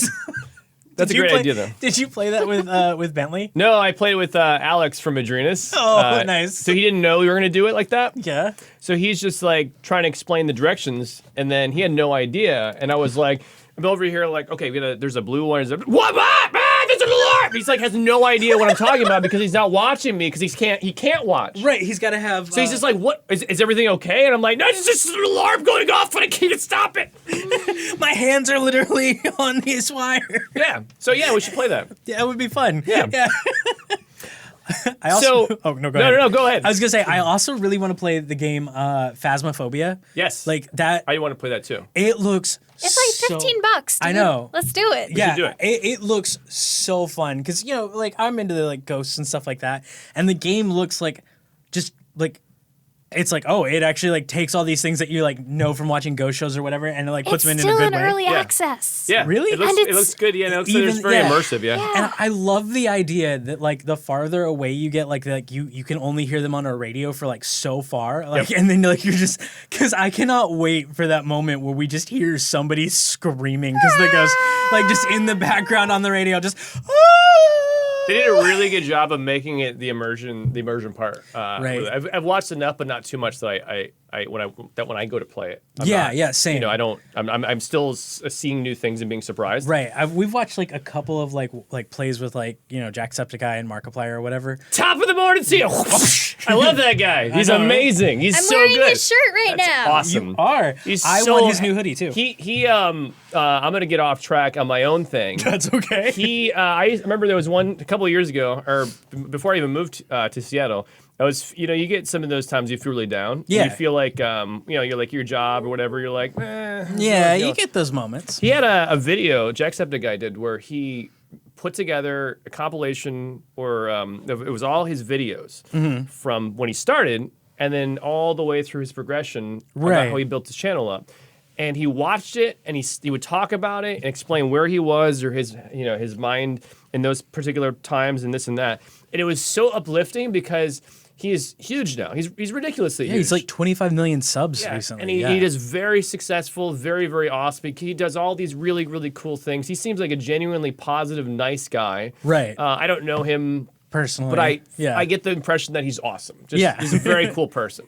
And it was very uplifting because he started at nothing. He started In a log square cabin. One. In a Yeah. log cabin. It looked terrible. Yeah. And no offense to him, but everybody who starts at that as a content creator sucks. We all suck. Yeah, everybody. But you get better, Yeah. and that's the thing. Is like that's so. There's very few people that start off awesome, and he was. You could tell there was a lot of potential, and then he slowly got better and better, yeah. and then he was able Stop to. doing the American accent. I remember something about. I think it was and I'd have to go back and watch, but I think he was told that if he had an accent, he wouldn't be No, he was just really self-conscious. Was it? I thought there was a thing. Well, because at the time, I think a lot of the big people were all American. So did he Yeah, have there was there was like a mindset of he had to do that or something so that he didn't stand out, or he like felt he was really self-conscious, and Right. he didn't want to be like the Irish guy. Got it. He wanted to blend in. so he was trying to do that, which wasn't really him. Right. But now I think it's obviously now it's a bit more bigger. Yeah. Mm-hmm. But the progression of what he started at and he's at now. And he used to was- be so quiet. Yeah. Yeah. And just like Not so loud at all. meek. Well, that's and like what- he always felt like he had to be doing a bit. Yep. Yep. That's the whole thing with you find like it's like acting. You find your voice. Yeah. Where when you start out, you don't really. You just so like you're within. Same thing with singing. When I was at school, and we had to take voice lessons. Mm-hmm. It is very hard to break out of this like shell of I'm singing here, where instead I need to sing out. And Right. once you do that, it's a big progression. Same thing with obviously acting or Yeah. content creation. But yeah, he was very. You have inner. to, yeah. You have to find your voice. That's I actually in one of the spooky stories that I was telling for the spooky stories episode. I told one of where I was in college, and When are those coming out? Before or after this? they will be the week of Halloween. Cool. So So before or next after week. this? I think next week. Really? Oh, 2 weeks. 2 weeks. Yeah, this Yeah. will be out next week, and then the week Oh, okay. after. Cool. So you're getting 2 episodes back to back. Ooh. But yeah, I told one, and like that's the reason why I think so many things happened while I was in college was because of the school I went to was like. You're finding your voice, and you're learning all these new things, and like on the one hand it's super positive, but on the other hand it's like there's all this conflict within yourself plus all these other creatives. Yeah. And you're like, who can I work with? Who's my people? Who can help me lift my voice? But how can I help them? But at the same time, like I don't like this person's views at all, and like oh my god, that school I love it, but also at the same time. Yeah. But then, so glad we get to pick who we work with now. Right? yeah, it's once you realize that you can pick, what is it? Pick your family, or you can grow up and you can pick who's your family, who are your friends, and who you can work. And then so you start really finding some of the people that you really feel great about being around, and you Right. can be more, I guess, selective. Because sometimes when you grow up, you have people in your family who are not really great people. Like Yeah. you're like, you find out, oh, my Yeah. uncle's racist. Yeah. Yay! Right. So Bye. it's like, but then you grow up and you're like, this is my chosen family or something like that. Yeah, And then yeah. these You are can- people that you can feel comfortable. They're not, Yeah, you can bring people, and you can make your own family if Yeah. you want to. So, but yeah, that video. Broken Arrow. No. The video of Jacksepticeye was very uplifting. And it Yeah. was a few years Yeah. ago. But I watched it and I was like really motivated because it felt good to see somebody else who's ridiculously successful that did some of the same things that I did. And I was like, wow. Yeah, it's nice. It's hard to see those people because now you only see what they put out now, which is their big, huge millions of views kind of thing. Right. It's really cool to go back and see some of the really bad stuff. Yeah, I have to like Gray has to constantly remind me of stuff like that because I do that a lot, especially with like film and stuff like and everything. Like we just last night, why we were a little late today, put out like a film for a film festival here in town. Like literally, Not put out, but finished. Right. It's And, not like- published anywhere. Yeah, because- but it's being submitted for this festival, and if it gets selected, it's going to play in the middle, like literally like down the road from where we are now. Nice. On this like That's awesome. in December on this really awesome screen, and like Should you say that? That might be too easy to figure out if we share the video later. no, I'm just saying it's this really awesome screen. I'm not gonna say what the screen is. Cool. I know, but you said like just right down the road. Oh, I So think if we're they okay. look up where it was shown, I mean, I think we're okay. okay. Yeah, I think You we're know okay. what's not okay What's that? is the fact that I was not okay when I found out that somehow John Travolta in Broken Arrow Yeah. somehow managed to override this 3 wrong code thing so that it activated the bomb. Oh my god. I wanted to know how John Travolta got in to the bombs to switch out the boards, the circuit boards inside to cause this to happen. How did he do that? You don't know because it's not possible. It's not- They're in a freaking room. They're Oh, I'm just surrounded gonna- by guards. He's at the door. They're like, "What are you doing here?" Like, "Oh, I just need to go look at him." Why do you need to look at them? I want to. I just want to look at the pretty bombs. Right. Wait, you said he was kind of doing a southern, so at the same time. No, I can't do it. I was gonna say, I just want to look at them. $225 million to not blow sound like Denver Alan up. Walken. Okay, so like they're Is that his name? What's that? Alan Walken? Is that his name? That's what I'm getting when From- he keeps from doing this Inside- accent. wait, Christopher wait. Walken. Christopher Walken, Walken. That's Christopher his Walken. name. Oh, I It's was a very thinking of Christopher Alan Arkin is the name I was thinking of. But yeah, sorry. Please continue. Yeah. He can just get in, and Christopher Walken's waiting there like. So, no, he goes in and they're like, "What are you doing here?" He's like, "I just get to check out the bomb." So, but they wanted 225 or 250 million to not blow Denver up Why Denver? because that was the closest major city. Horses? Denver has horses. Yes, they wanted to take out the horses because that would have. They wanted to take out their Literally. demonic airport statue that didn't exist yet. Right. So, but when they killed somebody on the train at the end, Oh yeah, they kill one of the henchmen, because they always have to. and then John Travolta says, "You just saved me $3 million." Oh, because like he Which I gonna was thinking split about it is, so if that guy's $3 million, does much everybody is get an equal share? There's a lot of people involved in this. Yeah. so what's the value of a human life? Apparently, to John Travolta, it's $3 million. Yeah. Well, at this Or at point, least his he's character. very evil. Yeah. He's very, because at this point, they weren't going to pay. He couldn't get away.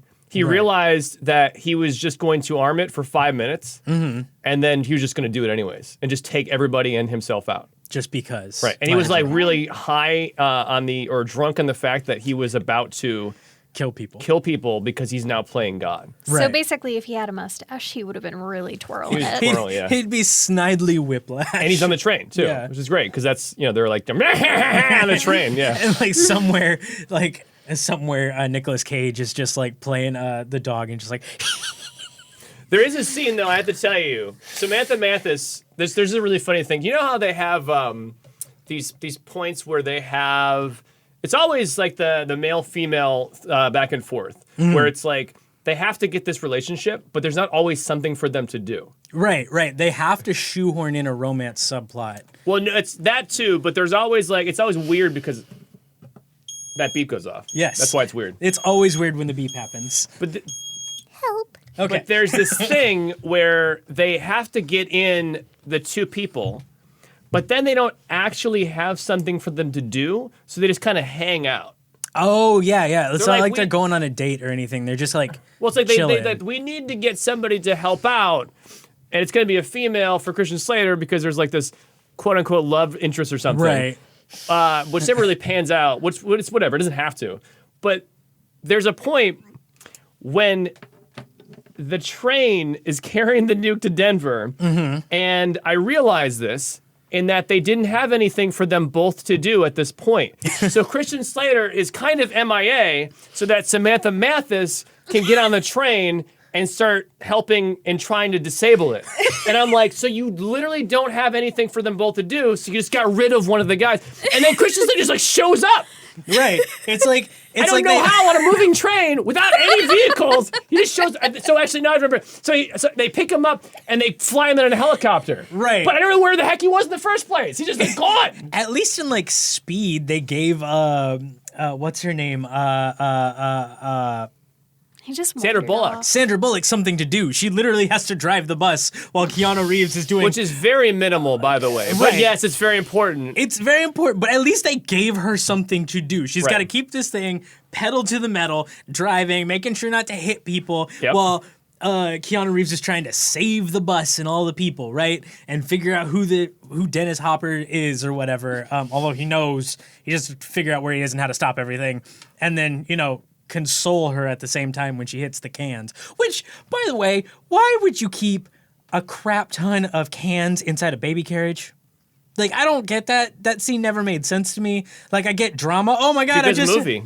Was it a homeless person? No, it was just That some was just lady, like a lady who was mother pushing this little like classic baby carriage that looks like it came out of the Addams Family or something. Man, I don't know. And then And then they're the like, bus- oh my god, I can't stop. And then it hits the carriage with cans. Yeah, But it's a the movie. lady. There's no reason. Yeah, the lady There is doesn't no even reason. react like it could be a baby though. Too, she's just like, oh, let me leave this and jump out of the But way. I think she was mad. Yeah, she was. But she wasn't like, there wasn't like this, oh, my baby. There was more of a like, why did you just Why break did you ruin my cans? are all over the my ground. recycling money Yeah. that's going to be like 2 Soup nickels for is her going to just, family. Yeah. So, Yes, but at you least they did gave her something to do, whereas Yeah. apparently Christian Slater in this moment is just like, all right, I'm going to go have a beer. So there's this scene when Samantha Mathis gets into the cargo car where the nuke is being held, and there is a dude who's a henchman. And it's very important that he's got glasses and he has this coat, and he's doing all the electronics, and he's hooking up the remote system. And she gets in, and she sneaks up, and she gets this hammer she finds, and she goes and to hit him, knock him out, but he knocks it away. Right. And I have to take my glasses off to explain this. He like knocks her around, and basically she's on the ground on her butt, and he goes, I bet you thought I was a computer nerd, and then says, I was in the Navy SEALs. You should see what I can do with just my thumb. And then he goes to get a gun out because it's about to shoot her. And when he's doing this, she has the hammer again, and she throws it, and it's like Right. hits him in the head. He's knocked out and gone. The Navy SEAL was like, you should see what I could do with my thumb. Knocked out by a hammer right after he says that. Right. The whole payoff of I'm not just a computer nerd completely wasted because there was no time Right. for this to play out. Because it's a 90s movie. It's got to be quick, or quick, really slow. Yeah. Quick. The part that nobody cares about, usually the romance subplot, super slow. Yep. Yep. So Yep. Do you guys feel like movies are growing out of the romance thing? Yes and no. I definitely don't see movies like Bye Bye Love and all those Matthew Broderick and Well, I'm not talking about like rom-coms. yeah, and I'm not talking about the actual genre of romance movies, but do you feel like movies that are not romance movies are finally growing out of the we need a romance subplot? Oh, like the you have to have that. It's like a thing. I think yes, because we've also seen like the mid-budget movie go away. So a lot of times like you would get like this really loose action plot, and then they would shoehorn in a romance thing, and you would be able to do it for like a medium-sized budget. It wasn't indie, it wasn't blockbuster, and you could do like, you'd get your returns back because it was just the normal schlock that you would go see. Right. Schlock. We don't see that anymore, and so I think you're seeing like, because now all you really see is like either super high budget to low budget indie, which is usually up to about $1 million is still considered indie, Yep. or Yeah. or you see the super high budget, like more blockbustery type stuff. You don't really see the in between anymore, unless it's something like on Netflix or something. And even then, there's so much more money thrown at it at that point that it doesn't qualify. And then like with movies like Pacific Rim, where like there is a romance subplot, but at the same time it's not. It kind of changed like the game a little bit. They were like, oh, you could just have fun. You don't have to have like, they're attracted to each other, obviously, like, but they don't have any like that dating. You don't need the payoff, quote Yeah, unquote. and they don't kiss or anything. They don't even hug. All they do is like after this super stressful moment, they just kind of like rest their heads together, and it's like, even if you replace that character with anybody else after what they just went through, yeah, I would get that. Just Right. I am tired. Like. And so the game has kind of changed a little bit, which is nice. It's still there on like lower budget action blockbusters, but like not as much. They also don't do the standard back in the day when they had a male character, and they had to make sure that you knew that they were straight, so that they would talk about women. Yeah. In a very All degrading the way. boobs. Or Right, they they would would always say have this. like posters. Yeah, so you knew that these two buddies are not dating themselves, right? They weren't dating. You got to know that they are, in fact, I'm not saying this because I believe this, in terms of I think they should do this. I'm just saying that this is what happens. They have to declare that they are into women, and then they do the whole romance thing or love interest thing. It's like they do that. Okay, I love Die Hard. Die Hard is one of my favorite movies of all time, but it is guilty of that exact same thing in a different way. But like we already know that he's straight. He's not divorced. Or He's at just least bi. he's separated from Holly Gennaro, his wife. They're just separated. But there's a completely useless scene, and it happens twice. He's like walking like towards the elevator, trying to get like the layout of like the upper unfinished floors, and as he passes by a wall, there's like a dirty calendar or something hanging on the wall. Of course. And like as he passes it, he kind of just like leers at it. He's like, hey, and like keeps going. It's like, all right, you would think, based on like television from the 80s and 90s, that there are just dirty mags everywhere. Yeah. Right. But clearly, and like it's like, okay, whatever, he's like, I can forgive that, whatever, later. And then it's typical. But then later, he's being chased. He passes by the same poster, kisses his hand, touches the poster, is like, thanks, girls, and keeps walking. That's like, what the heck? It's very important for you to know Even who when he's into. Even when he's being shot at and beaten and is trying to save all these hostages and just survive, he's still an everyman who's straight and loves women, like. So they made this, by the way, so in Broken Arrow, the end, when John Travolta he catches Samantha Mathis as she's trying to, she got the nerd guy out. So now the nerdy Navy SEAL. Turns out maybe you were a nerd. Right. Yeah. So she's about to disable it or do something, and John Travolta shows up with the gun from off camera. Oh yes. So just into and then frame. He points a gun and gets her to push the buttons Back. because he wants to like control her. Right. But there's a really weird thing. This is the first time that you ever had any inclination that John Travolta was. There's nothing in the whole movie. Is very.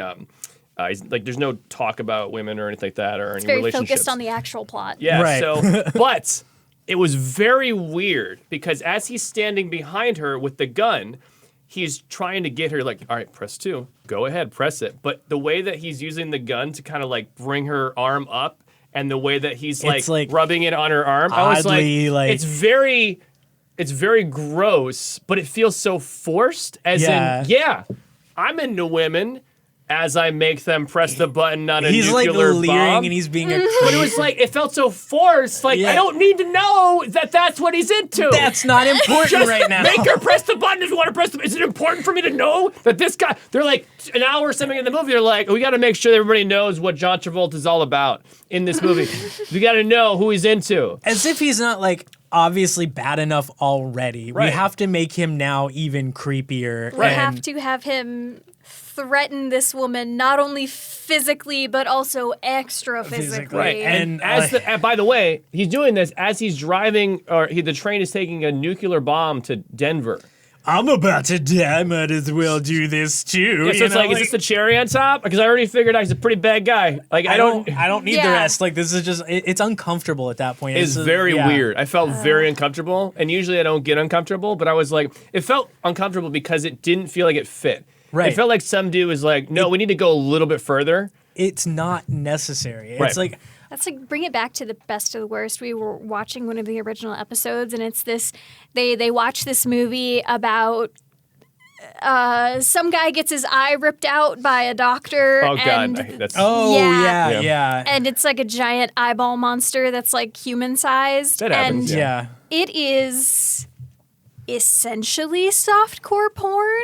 Oh, nice. But like watching best of the worst and like having this like little conglomeration of like, look at all these bad things, B movies and stuff. The amount of times these cheap movies or like they don't have bigger people like saying like, hey, maybe don't do that. Yeah.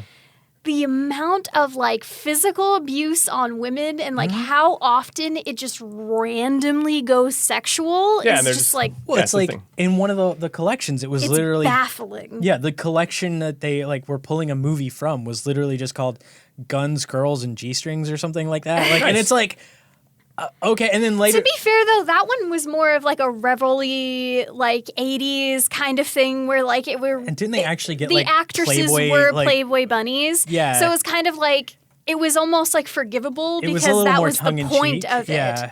That was the Back in the purpose. 70s and 80s when that happened a lot Yeah. more, it seems like. But it was more also the tongue-in-cheek. intent from the start. It's Right. not like, we're going to make a horror movie. By the way, I need you to lick this tentacle. Yeah. Like they Of course, literally of like course. talk about Yeah, like yeah. an animatronic, like it's like wow, the practical effect on that is actually like it's good, but why does it I have to be can't appreciate here? it because it's weaving between some woman's chesticles. You're like, I wow, that don't- looks really good, but it's totally not necessary. Yeah, like and I like don't how need do you, this. as a director, I don't know that I would. I mean, first of all, I just never would.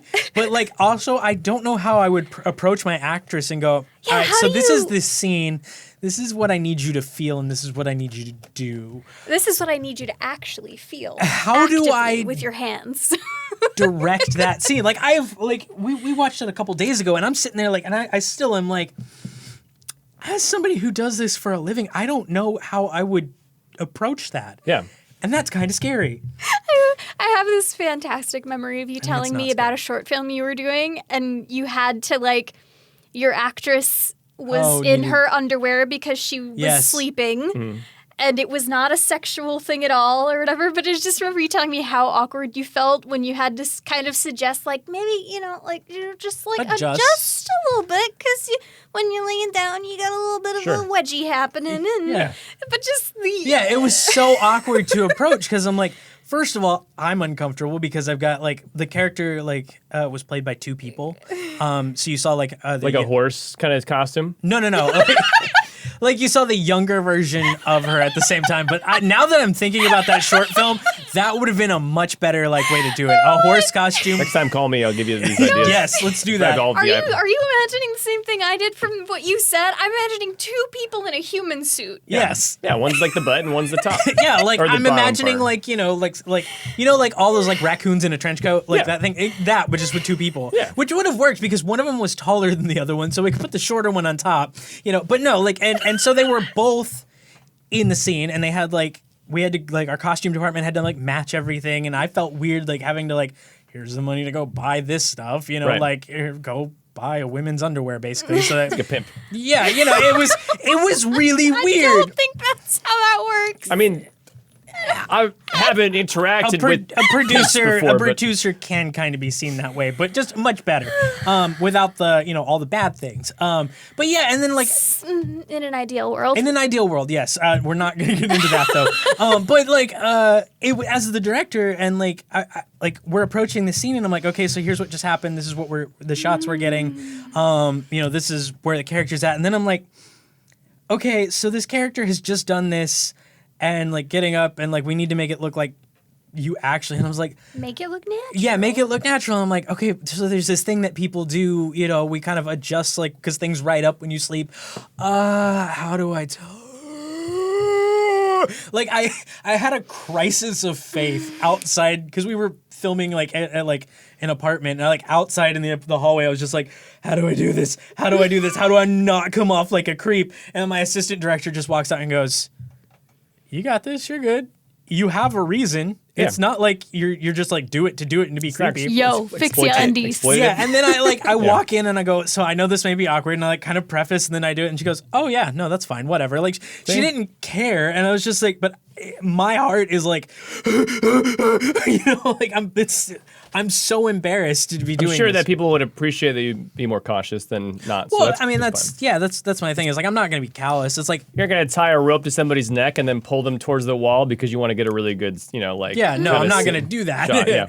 Yeah, and it's that it also goes to my like the only reason the characters were even like that was because it's a motivated thing. It's Sure. part of the story, not like what John Travolta's doing here in Broken Arrow is like that's not necessary, and that's my problem with like a lot of like stuff in film is like it's not justified. Yep. Like specifically, let's just like nudity in film. Like Yeah. most of the time, it is not justified at all. Sure. It's just there to be there, and that's not right to me. Like Yeah. if it's going to be there, it needs to have a purpose. It needs to be. There's a place. There's a time and place, right? Yeah, exactly. Like unless you're just watching one of those films, at which point that's not a movie you're going to see in a theater, or on TV. So You should ask Pee Wee Herman about that. Oh! So really quick before we do go, I want to. I love Pee Wee Herman, by the way. I love Paul Rubens. What's the He's secret word? freaking awesome. I do want to before we go though. Sure.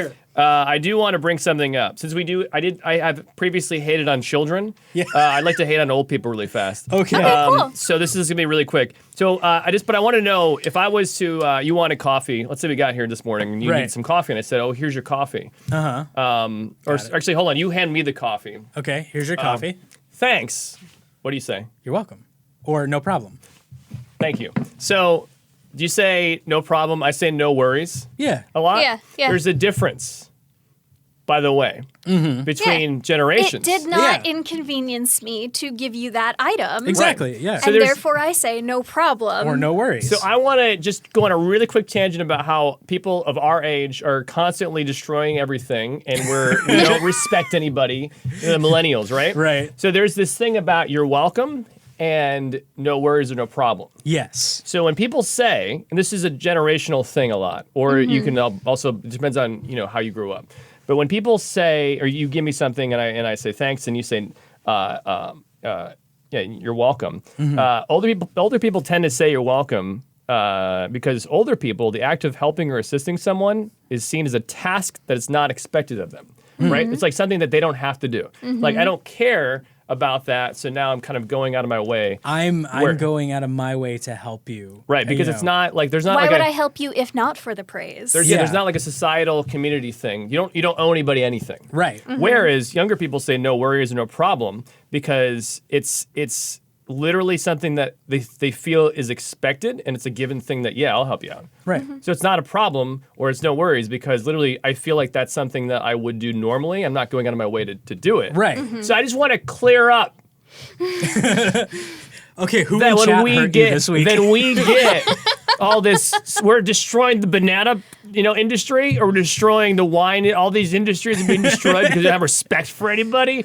I just wanted to point out that it's not that it's a different thing. We want to raise everybody up, but the banana industry does need to go down. Okay, so and the almond industry and a few others, but On that note, let's talk about our positive thing for the week. hey, I like that. Okay. Who wants to start? Can I start? I Yeah. usually end up going last, so I kind of want to start. Yeah, this no, time. go for it. oh my god! By the way, this is a thing that an NPR station, a news program or whatever was doing there. I can't remember the name of it, but it was they were just doing a normal talk about the news and whatnot, and bring people on, and they do the whole positive thing. Yeah. And it was funny to me because they did this thing of like, okay, what about you? And the woman was like, I don't know if she just didn't have anything, but she was like, yeah, I'm looking out my window right now and I'm seeing birds and flowers. And I'm like, I'm yeah, so high I right guess now, that's very man. positive, but like, okay. Yeah. But it was funny because I heard that from them and I was like, we do that. Yeah.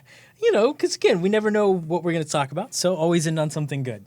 My positive thing is, so as you know, I stream now, and I've been doing that, but we're getting a very fun, small community starting to build, and I have found out that a lot of the people who watch are from like the Netherlands and Belgium and like that region of the world, and my chat has been teaching me Dutch. Oh, Every stream, I get a new Dutch word. They've tried to teach me how to say my name in Dutch, and Grey's name, which is the one I'm apparently better at. Yes, We'll often say, oh yes, we're sitting next to unvermijdelijk Grey or Grace. Gris.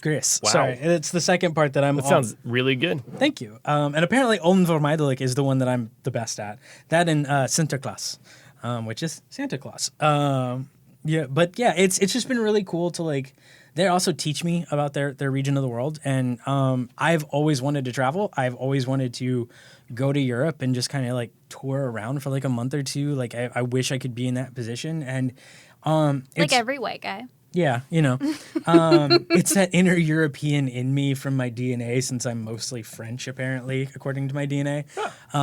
But like, it's just nice, and especially right now when things are still kind of meh with the world, and we can't travel or anything like that. It's nice to know that I can still kind of learn something new and experience, maybe not in like the way that I was hoping, but I can experience it in some way. and still learn and be exposed to a new culture. And at the same time, they love learning about Americans and some of the things like that we do. And we talk about the differences between us, but also the similarities.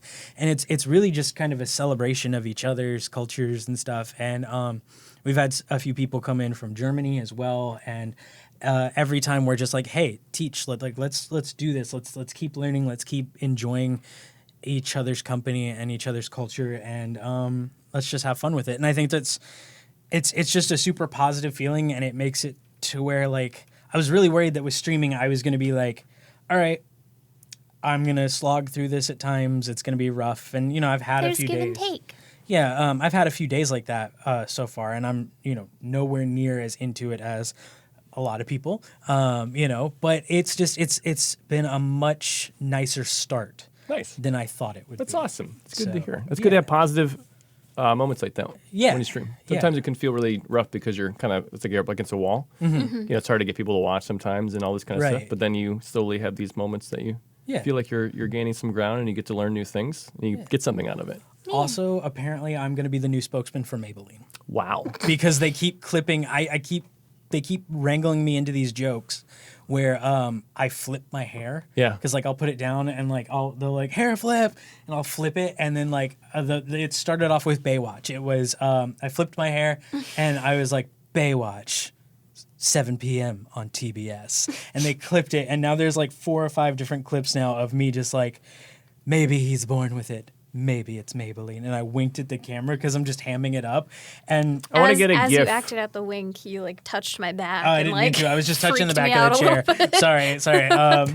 I want to get a GIF. Can we get a GIF of you on a green screen with you doing that? Sure. And a fan? Yeah, we have Just a green like- screen here. Let's do With, it. like We'll the film- beach and all that, and you do the wink? Everyone want that. Okay, we can do Let's that. do that. We all should do that. All right. Yeah, Okay. everybody winks. Okay, Nice. cool. Do you want to go first? No, I'll go mine's, last. Mine's very short. Yeah, no, go for it. I finally did my taxes yesterday, and I paid for them, so that's good. Nice. Right down to the wire because it's due on like the Yeah. 16th, right? Tomorrow. Oh, okay, yeah. Wow, but Yeah.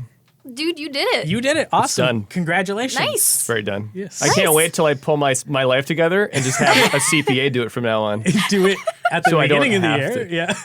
That too? That's Yeah. what we do. We just like went to a person for our business. We just like Yeah. went to a person. We're Yeah. like, please just I need do to do it. that. Do this, I yeah. just I pay for bookkeeping software, but I'm too lazy to go in and basically I have to classify all of the things. Right. So then it will automate this. And the only thing once it's done at the end of the month, all I have to do is just say, yes, these are correct. And I just go down the list. That's it. I've been paying for this software for a year and a half now. I've not used it.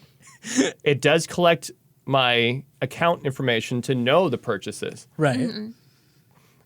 but yet I still don't use it. And I don't go to a CPA. And every You year I might need wait till the to- last day. You might need to send that program to me because I've been looking for a good one for that. Xero, Xero. It's great for Oh, I've heard of businesses. that one, It yeah. will import all your stuff. You need Like to pay a like Xerox machine. yeah. Yeah. Which Does it have I an grew up app? in where Xerox is from, Nice. New York. I think they're from there. Does it have an Nice. app that you can like track your mileage and stuff with too? You know, I don't know that, but it does have an app that keeps everything pretty easy to work with. So. Okay, cool. 'Cause Nice. that's a big thing for like our business is like we have to travel. So, Sure. Yeah. you know, we count the mileage and stuff and the wear and tear on the car, all that good stuff. Yeah. So I did my taxes. I feel great. That's done. On to the next thing, which is literally like having to do the taxes for next year in like a couple months. Yeah, you've got like 3 months. Yeah. Yeah. I'm gonna file hey, for an extension. round, nice adulting. yeah, round of applause. Nice you. adulting. Yeah. Thank you. You already are thinking about filing for another extension though. And that's Yeah, that's what of course kills I me. am. Because if I do it, then I'll have to. Then they're so close. October than April. No. Now it has to be every year to October, so I don't have to do it again for another year. On that segue, in terms of adulting, we just got a freaking dinner table Nice. Yes. for our apartment, Yes. which is like so nice. Except for So nice. IKEA. It's nice to eat at a table. Dude. I never used to want to eat at the table. Right? When I got to the Yeah. age that I am now, Yeah. 25, I like to eat at the table. Yeah, it's nice. We had our first official meal at the table the other day. It was really nice. I just It was jumped into burgers. your happy thought. No, I'm you're sorry. good. You're I do good. that. I have multiple things I almost said this month. Yeah, I had to write these on my hand because my memory is trash. Oh, that's what the writing in your hand is. Yeah. Your happy thoughts. Which you called your serial killer writing. Yeah, earlier. because I had to, in order to get the pen to work on my hand, everything had to be on a downstroke. So it literally looks like a serial killer, like the Zodiac killer wrote these words on my hand that have no correlation. Red rum. So yeah, because for the first time, I have not only one thing, but I have multiple things. So the first thing was the fact that we got a table, which woo, plus 30 adulting points. Nice. Sweatpants was my first thought because, good Lord, I just wanted to wear sweatpants today. And you know what? I did. And Nice. It feels amazing, and I love sweatpants. They're very comfortable. Number 2, or number 3 technically, was that recently our cats started actually playing with each other. Yeah. Like, when they first met each other, one would hide and the other would hunt. Right. And that was kind of like strictly their relationship. And then it's shifted into one would hunt and the other would slap the crap out of. Oh, yeah. And recently, with boxes and such, they've started actually playing with each other like they don't hate each other's guts. And it's amazing. We Nice. can't use the boxes for what they're for because they're not like cardboard boxes. Yeah, They're we like, got some organizational box. cubes. Sure. Yeah. Now they're just on the floor in our office on their side so that they can hide in them and swat at each other around the corner. You should look at IKEA if you have those shelves. Yes. They have a canvas insert. Normally, it's like almost like a little bucket thing, or whatever. You can put it in. You put it in the shelf. They That's have what one these that are. has Yeah. a hole in it. Oh, yeah. For You have cats. one for your cats, don't you? Yep, and Yeah. our cat sleeps in that above my head. Nice. It's literally right above my head. She sits there. Yeah. Aw. Like one of these nights, I'm gonna just get clawed. Or I have she's- scratches on my forehead Yeah. because our cat Leo likes to flex Then maybe his claws. maybe you shouldn't get one then because you might. He already sleeps between us like a baby. He kicks us off of our pillows and Yeah. then like He starts out Wow. the night, like, we'll be laying in bed, and then we'll start out the night. He will jump on the bed, immediately come in between us, and push us each aside a little bit so that he can, like, curl up in between us like a little baby. And then when we wake up, he's either suffocating me on my face or he has pushed Gray completely off the bed to where they're hanging, like their head is hanging off the bed, just like, a corpse. Nice. It's awesome. Yeah, it's delightful. He Sounds loves like a us. yeah. All right, and then my final one was that we worked on that film. Oh, it yes, felt that is a It's good to one. finish a project. so good To to be working again, to like be properly working, like the thing that we're creative, really yeah. passionate about. Like, Right. oh my gosh, it was great. And- I felt like crap for the next few days because I had actually used my muscles for the first time in 6 months. But oh my gosh, it felt so good. Yeah, It and now did. it's behind you, and you can like all that the creative process, put it together, actually finishing it, and then releasing it, whatever. Yeah, I want to show you the film when we're done. I would like Yeah. to see it. Yeah. And yeah, it's just nice. And I agree that's I should add that to mine as well because what was really nice is I didn't hate it when we were done. Like I go through this thing as like somebody who creates, and I think a lot of creatives do. Like I work on it until I basically hate it, and then I'm like, this has to be done. Yep. But we were up till, like I said, like 3:00 last night finishing this thing up, and you actually stopped me. Like I was getting to the point where I was like, Yeah, I was like, all right, come on. I was like, I'm done. I can't. And you were like, no, it's good. Don't Yeah. watch it so much that you're gonna hate it. And we submitted He it. started reaching the phase where he's like, this reminds me of X, Y, and Z. And I'm Yeah. like, Yeah, and then we gave it to the person who, like our producer, who brought us into this project, and we're like, yeah, and she loves it, and we're starting to get some feedback quote, Nice. I cry. in Unquote. like in the best way, like good cry, yeah. And then like the talent is finally seeing it, and it's like Gray said, not going to be out to the world yet because we're submitting it for this festival, and Sure. then I told them, hey, you might want to submit it to a few other places, so maybe don't release it anywhere yet. I love my job. Yeah, That's it was awesome to do really something I Nice. love my job so much. I want to do some photo shoots again soon. yes, that would be fun. I miss I'll model doing for photography. you. Perfect. Dude, yes. I'm a good model. We're gonna Oh yeah, we're gonna get you shirtless with that rubber sword, and we're gonna make Let's some do it. magic. But you don't understand. That's what's so amazing about photography and the way I do it is I love taking people who aren't models and then like I show them the pictures when they're I don't know when what we're done. Are you saying? What are you saying about me and No, not being a model? I'm just saying like you could be silly and stuff like that, or it still not looks have a lot of great. experience, and then I turn it into something that people are like, "Wait, what? Like I didn't. That's not what was in my brain at all." In like a good way, and I'm just like, yes, my soul is alive. All righty. Well, I think that is a wonderful place to wrap it up. Thank you, everybody, so much for listening to this episode of The Roasto. If you have questions that you would like to ask any one of us, you can send them to theroasto@gmail.com. Please don't single me out. I'm scared. And we will answer them live on air. We got some wonderful questions last time. We're, hoping to get a few more in soon. Thank you so much, everybody, for listening. Where can everybody find you, Darkosto? On Twitch and Twitter, it's Darkosto TV. All right. And Grey? Pretty much the same thing. Inevitable Grey, TheInevitableGrey on Instagram and Twitter, I think. Or no, Twitter it was too long, so it's just Inevitable Grey. But Instagram and Twitch are TheInevitableGrey. Nice. And you can find me on Twitch at ImaginaryFriendJack. Or on Instagram at ImaginaryFriend_Jack. Thank you, everybody, so much for listening. Excited to get this episode and then the spooky stories episode out to you very soon. That is it for us. We will see you next time. Goodbye. Bye. You know, spiral staircases in medieval castles were clockwise because when the knights were going down it, they were right-handed and they could easily fight while holding on. And the people going up couldn't hold on, but left-handed knights were the devil. Say goodbye. Goodbye.